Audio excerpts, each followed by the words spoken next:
देखिए, माननीय मुख्यमंत्री ठाकुर सुखविंदर सिंह सुक्खू का हमीरपुर का दौरा था और उसमें भी हमने ये बात रखी है कि जो काम जिस तरतीब से जो वो NHAI कर रहा था उसके बारे में हम सारी जानकारी जो माननीय मुख्यमंत्री के समक्ष रखी। और इसी के दौरान जो है वो हमारे कांग्रेस पार्टी के विधायक हैं भाई चंद्रशेखर जी धर्मपुर से, उनके इलाके में भी भारी नुकसान जो है NHAI की वजह से हुआ है। तो उस समर्थन में हम कल भी उनके बीच में गए और एक दिन का समय जो है हमने उनको दिया और बारी बारी से हमारे उम्मीदपुर ज़िला से भी कांग्रेस के लोग जो है वो बारी बारी से जो है वो वहाँ जा रहे हैं और उनके समर्थन में पूरी कांग्रेस जो है वो खड़ी है।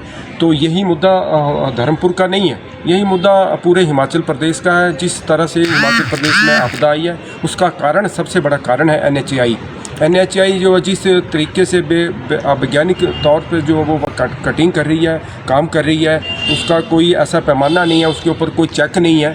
तो इसी के विरोध में जो वो हम सारी की सारी हिमाचल प्रदेश की जनता भी उसके खिलाफ़ है और पूरी की पूरी कांग्रेस जो है वो उस कंपनी के खिलाफ़ है। भारती जी, पिछले कल विधायक आशीष शर्मा का बयान था कि जब से सरकार बनी है कांग्रेस ने पूरे परिवार को प्रताड़ित किया और मुझे भी बार बार बिजनेस थाना बुलाया गया। देखिए, मैं तो ये कहना चाहता हूँ कि विधायक साहब को मुख्यमंत्री का फोबिया हो गया है, सरकार का फोबिया हो गया है।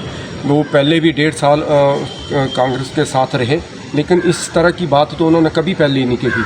अब वो बात बार बार कहते हैं कि राज्यसभा का चुनाव हुआ और उसके बाद मेरे को प्रताड़ित किया जा रहा है। तो ऐसा तो अगर वो कह रहे हैं तो बाकी भी 8 विधायक थे जिन्होंने क्रॉस वोटिंग की है, तो वो क्यों नहीं बोलते हैं कि हमारे ऊपर भी ऐसे इस तरह के केस किए जा रहे हैं। अगर कहीं ना कहीं कोई बात है, अगर वो कहीं संलिप्त हैं किसी भ्रष्टाचार में या कोई अवैध कारोबार में, तो तभी है उनके ऊपर उंगली उठ रही है।